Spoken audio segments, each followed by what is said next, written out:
You're listening to The Blind Stealing the Blinds, a podcast by students of the game for students of the game. Join Dell and BJ in conversations about poker theory and bridging the gap between theory and application. We're all in this together. This week's topic, the Stoic poker player. Hey Dell, how's it going this week? It's going. We're going to try to make a positive opinion on this. Life is what you make it, and I'm going to make it a good life. So I'm doing all right. How are you doing? I'm doing well. Okay, I was doing really well as of about an hour ago, and I'll get to that. I played poker this weekend, and we're going to talk about this in the podcast. I had an amazing result, and I cannot take credit for it. It's not really, you were mentioning life is what you make of it. I did not play exceptionally well. All I did was play ABC boring poker and was the benefactor of 2 drinking whales, maybe geysers, because they were spewing chips my way. It was just a beautiful thing. I just sat there and soaked up the chips. And while I would think a lot of players would be like, wow, I'm such a great player, look how much I won. Or they might say, I'm a terrible player, look how much I lost. I had the presence of mind to realize, you know what? I just existed at the poker table and the chips came my way. Sometimes you don't have to make poker any harder than it needs to be. And this weekend was incredibly simple poker. Now, I mentioned I was having a great weekend until about an hour ago. Taking out the recycling is bad for your health. I took out the recycling and my wife opened the door. I was coming around the side of the house and my wife opened the door and I looked to see what she was doing and I completely forgot that our neighbors had opened the trunk of their minivan. And I'm looking over to my wife and I walked straight into the back door of the minivan and I got like 1.5 inch gash in my left ear and it bled profusely and I have a massive headache. It hurt a lot. Wow, it hurt a lot. Man, recycling is bad for your health, but good for the environment. Still do it. Yeah, I'm not going to be able to agree with that notion that it's bad for your health because, my wife owns guns and it would be bad for me not to take the recycling out anyways. But I'm sorry you hurt your ear. That's okay. We had mentioned at the outset of the show, life is what you make of it. And we want to talk about Stoicism in poker this week because Stoicism is a really good philosophy that we think poker players can and should adopt at the poker table, but we need to talk about what it is and what it isn't. And I think what I'd like to do is talk about some of the tenets, talk about like the 5 key tenets of Stoicism, how it relates to poker, and maybe you and I can talk about how we've experienced them in our lives, both on and off the felt.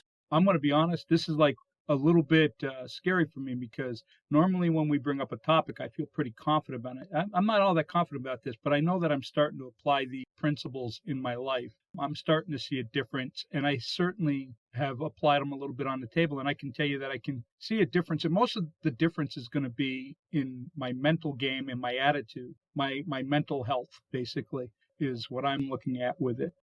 Okay, excellent. Well, first, what is Stoicism? And what isn't it? A lot of people hear, well, there you go. A lot of people hear Stoicism colloquially as being unflappable, as being very even-keeled and unaffected by emotions, kind of like Spock in Star Trek. You could probably say Spock was a Stoic because not a lot of stuff affected. Stoicism is actually more than that. Stoicism is a branch of philosophy that was created in ancient Greece by Epictetus, and it's really these tenets of approaching life as if you are a piece of a giant orchestra. They have this whole thing of logos, and that being the driving force between a lot of things that happen in life. And if you've heard that phrase, life is 10% what happens to you and 90% what you make of it, that kind of gets to the heart of Stoicism. And I think the problem we're trying to address in this show this week is how to apply those concepts to improve your poker.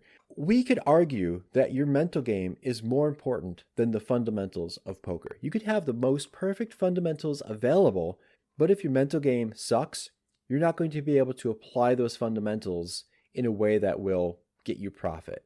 You're just going to bleed chips because you're emotionally unstable or there's problems. And Stoicism might be a tool you could use to ground yourself mentally and approach the game from a healthier mindset. Let's go ahead and talk about the tenets, some of these 5 tenets of Stoicism.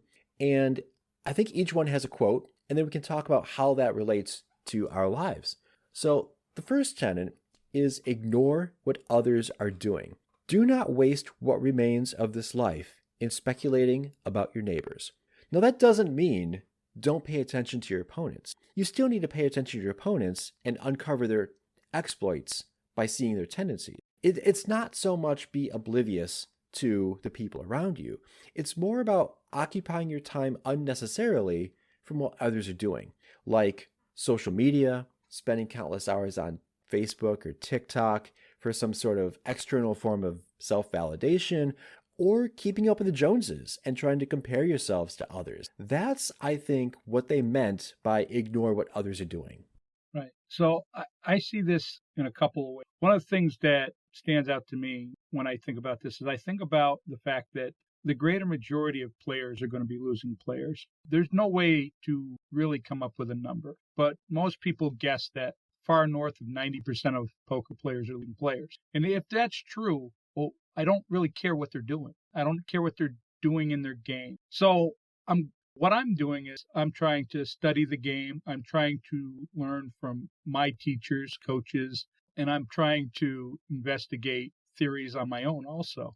But I don't care what Joe Schmo from Pocono thinks about the line I took, because he's probably not a winning player. And I think it goes further than that. We have such a fear of missing out in this country that I think that part of the thing here is that when I start worrying about what others are doing, I lose focus on my goal that I'm trying to obtain. So I think that's a large part of it there. If we're worried about what others are doing, then we're not accomplishing what we're meant to do. Yeah, I think we can also we were talking about leveling ourselves last week. I think we can kind of level ourselves against the field when we pay more attention to others than we really ought to. Look, play your game the best you know how. Don't let the way that other people play get to you. If you're at a table of a bunch of loose, aggressive, splashy gamblers, don't just join in the fray. They might judge you if you knit it up, or you might not actually knit it up, but they might perceive you to be knitting it up. If you just play your game the way you know how, why should you care that the rest of the table of splashy gamblers looks down upon you? Because at the end of the day, you're going to be winning their chips more often than not. So don't fall into their trap. Don't join in just because it's like peer pressure. Don't succumb to the peer pressure. All right. The second tenet, do you have anything else to add on that one, Dal? I'm good to move on. That was good, by the way. Tenet number 2, your reality is made of your opinion. Marcus Aurelius said, life is what you deem it to be. Now, I don't exactly agree whole hog with this tenet, and I know Dell and I are going to talk about it because we can talk about what Stoicism is and what it isn't and how this applies to life. But I think one thing Marcus Aurelius was mentioning about is that there may be no objective reality outside your perceptions, and I don't agree with that. If you happen to think that gravity doesn't exist outside your perception, then try exiting your house out of your second-story window and let me know how that goes for you. Actually, don't do that because I don't want to be sued, and the blind stealing the blinds will not be held liable for any damages caused by the result of the actions you take based on what I just said. But there is a reality outside of us. This isn't solipsism. Reality does not exist just because we make it that way. Now, that said, this is that whole thing about life is 10% what happens to you and 90% of what you make of it. Yeah, BJ and I really don't disagree on this, but we also don't wholeheartedly agree with this, because I'll say that this is very true. Obviously, that he's right in the sense that I have to deal with the solidity of reality. That all being said, what I'm looking at when I think about this tenet is I'm thinking about my perception of life in general. If I think it's a good life, it's a good life. And if I think it's a bad life, it's a bad life. And there's choice in that. It's not always easy. I'm not going to pretend that it's easy. There are people who are going through awful, awful things. And there are people who go through those awful things. And I understand why they would think it's a bad life. But there's also people who go through those awful things and they still think life is a good life. So I know there's choice. Is it easy? No. And sometimes for some, it may be impossible. We're not all wired the same. And I don't want to take away any validity of anybody else's pain. But when we look at this talking about poker, and we go in there, if you think that your aces always get cracked, well, that's all you're going to ever see is just getting cracked. So that becomes your reality. Your reality has been formed by your opinion. My aces always get cracked. I have to take and go all in with my aces or they'll get cracked. I have to take in and limp with my aces because they're going to get cracked if I don't. And that becomes your reality. If your reality is, I know the odds are in my favor playing this hand this way, well, that becomes your reality. There has to be some validity to it. You can't say that I know playing deuces always beats aces, because that's going to become very painful for you over time as your reality gets shattered. But even in that sense, you still form your own reality, because you're going to notice every time the deuces beat the ace, and you're going to conveniently reduce the memory of those times the aces actually did what they were supposed to, which was beat the deuces. So I think that's the spirit of this. I don't know, because I wasn't there when they decided to make this tenet, but where I'm going with. No, I think that's a perfectly valid approach, and I think it would serve us well to observe how others treat their realities.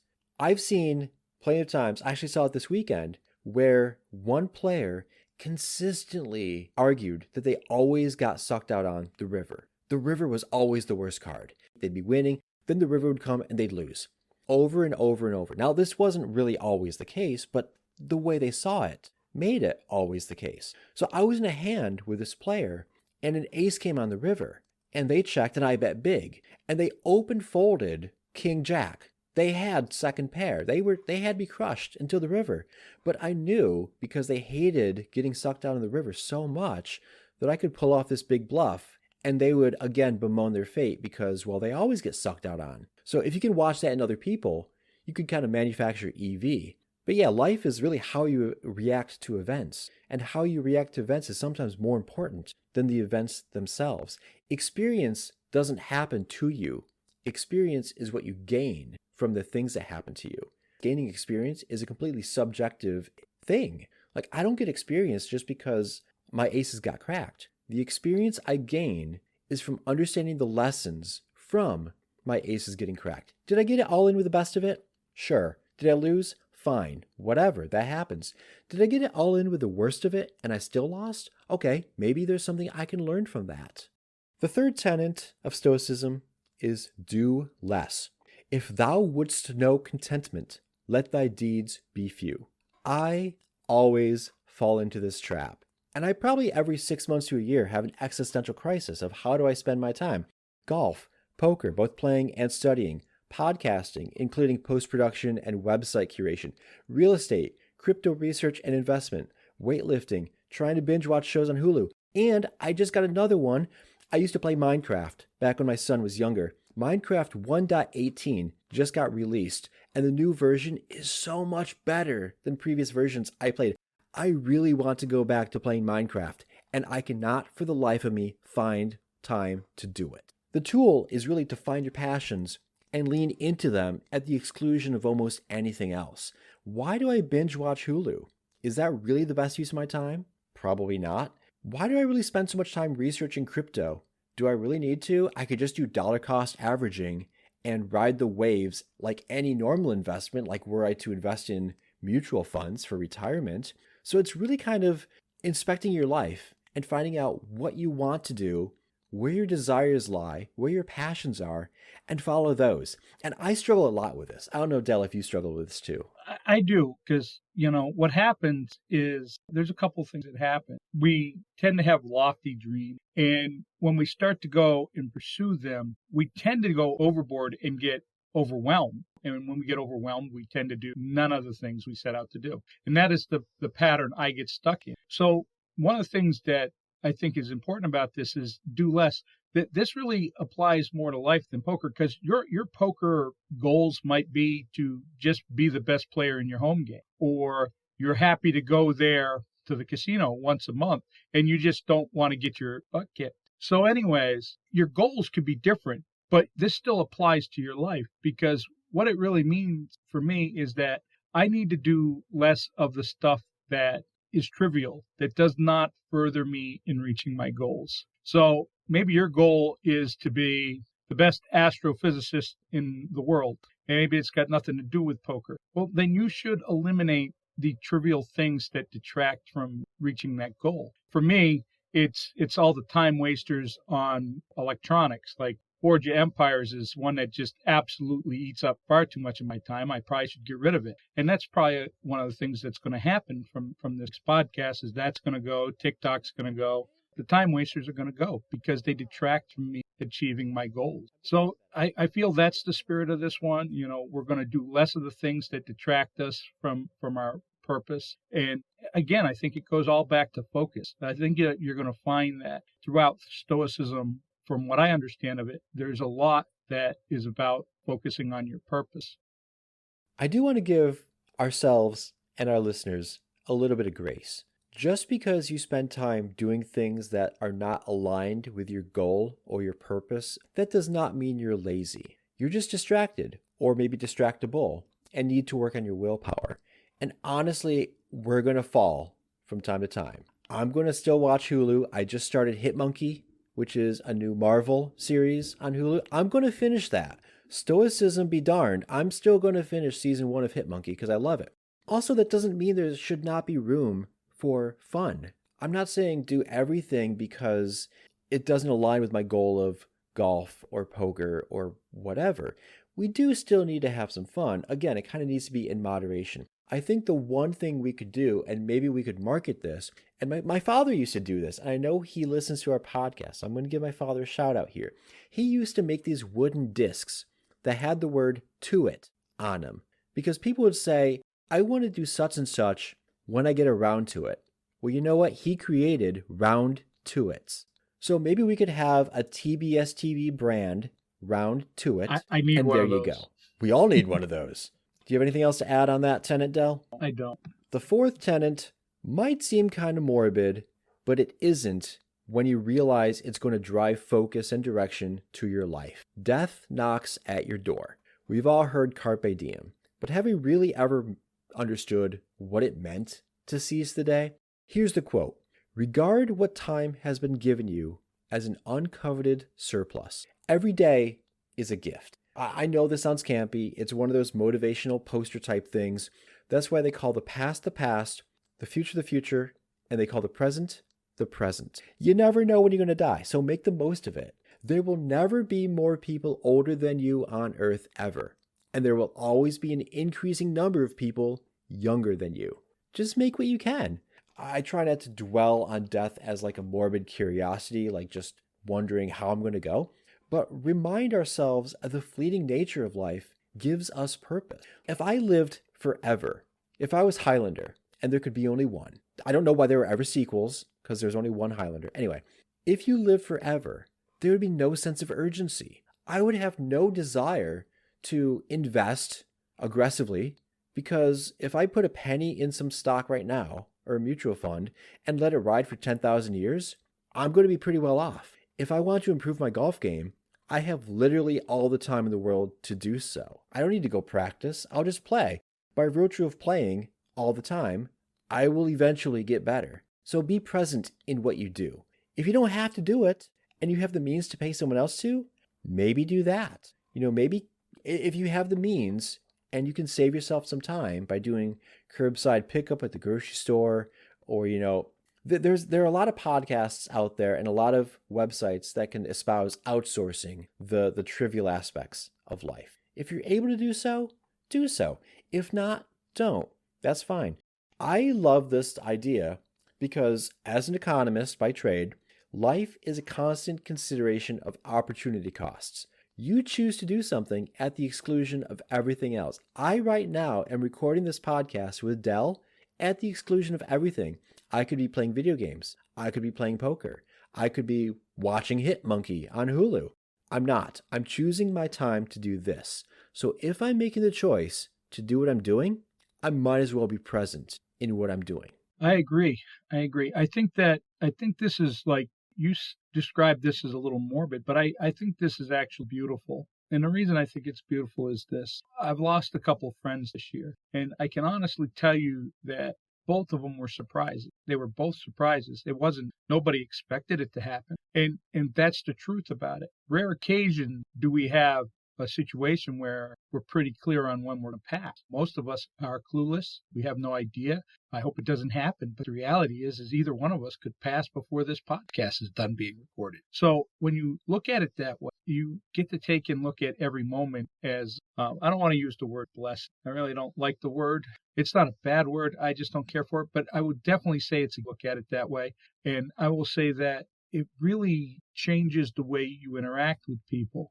I was a little short with you earlier, and I told you why. I don't think I apologized. I'm going to take a moment right now and say, hey, I'm sorry about that. Because the reality is I don't know if I'll ever get a chance to if I don't do it. And that's the beauty of this tenet, is that if you treat it like death is at the door, then you know that you need to take and do the things you need to do now, whether it's telling your spouse that you love them or giving your kid a call or any particular thing that needs to be done. Hopefully good thing. Yeah, as you were talking about that, I realized that this tenet is really closely related to the previous one, because we talk about not doing things until you get around to it. Well, I mean, sure, you could at some point in the near future buy around to it from our merch store, but assuming you don't ever get around to it, you might not have the time to get around to it. You might never get around to it. So do it now. Get off your duff, do it now. But it also occurs to me, like, if you're going to be present, then be present at the poker table. Don't get distracted by the televisions with all the different sports on them. Don't get distracted by high hand promotions that might affect the way you play. Don't get distracted by your phone, like watching Facebook or TikTok or Clash of Clans or that Empire game you were talking about. Pay attention to the people around you, observe their tendencies, be in every hand, even when you're not in the hand. If you fold, put yourself in someone else's shoes and pretend that you're them and try to play out the hand as if you were them. That gives you an opportunity to be present. So you can really always find some way to be present. I mean, even at work, we don't necessarily get paid to do what we like to do. Our job doesn't pay us necessarily to like what we do. Our jobs pay us to be effective. Now, are there things I love about my job? Absolutely. Are there things that I don't particularly like? Yes. And I still do them because it's the professional thing to do. And I have the presence of mind to do that. Whatever you end up doing, be present. The fifth and final tenet that we want to talk about on this podcast is that you are stronger than you think. And here's the quote. How lucky I am that it has left me with no bitterness, unshaken by the present and undismayed by the future. The thing could have happened to anyone, but not everyone would have emerged unembittered. What doesn't kill us mutates and tries again. If COVID has taught us anything, it's that what doesn't kill us makes us stronger, but then it mutates and tries again.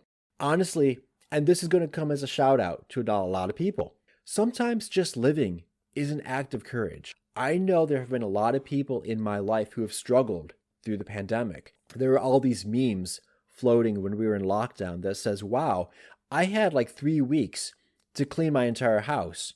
Apparently, having time to clean my house is not the problem. That kind of ignores the fact that we're all busy kind of freaking out, trying to figure out what this new normal is, just trying to survive. Again, let's give ourselves some grace here, okay?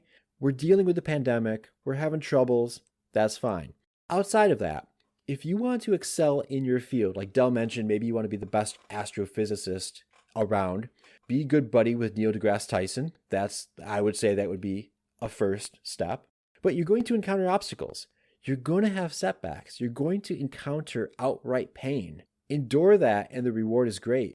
What I would say is on the poker table, or even off the poker table, engage in more focused, purposeful study. Studying might be painful. You might not like it. It might be one of those things you don't enjoy doing. You're stronger than you think. You can handle some study. Just buckle down and do it. When you suffer a bad beat, think, wow, this could easily have broken others, but it hasn't broken me. And I'm going to reflect on that bad beat. I'm going to not be judgmental. I'm going to be curious, and I'm going to try to find out what I can learn from that experience. What do you think, Del? Yeah, I loved all of that. I think that when we apply this to poker, the place that people are going to see the most is during this is when this applies to. And we've got to watch a couple of our coaches this year go through massive downswings, and both ended up coming out the other side better players. Well, I don't know if they became better players. They're pretty good players to begin with, but they both came out the other side of it and are winning more money than ever before. And I know that I've gone through a massive downswing here over the last year and a half. And the reality is that's when you have to have that strength and that sense of purpose. And the reality is if you cannot see in that time of trouble something good in yourself, then you're going to quit. You're going to give up. So I have become so much better of person over the last couple of years. I've become so much better of a player over the last couple of years. And I've certainly have had a lot more empathy for others at the table over the last couple of years. So yeah, I was stronger than I thought, And because of that, I know it's poker. You know what I mean? We can really build it up. And those times are really frustrating. It's just poker. It's not going through cancer. It's not going through the pandemic. It's not going through financial disruption, but the principle still applies. We are all stronger than we think. And as long as we believe that, we can face those situations with courage and with a little bit of stoicism. Never too high, never too low. Absolutely. Absolutely. I think it's interesting that the adversity is what makes us grow. Good judgment comes from experience. Experience comes from bad judgment. If we made the right judgments all the time right out the gate, what would we learn? What kind of feedback would we receive? Probably none. We would probably coast along and then become complacent, become jaded, become disillusioned with the game, frankly, and then probably quit, like you mentioned. But no, we stick with it. We get through the bad times. We learn. We create better times out of that. And then we end up enjoying the game more. I also think it's interesting that pretty much everybody is a hero in their own story, and yet almost everybody discounts their own strength. So Dell, how do you plan to take these Stoic principles moving forward? You had mentioned at the outset that you had started already.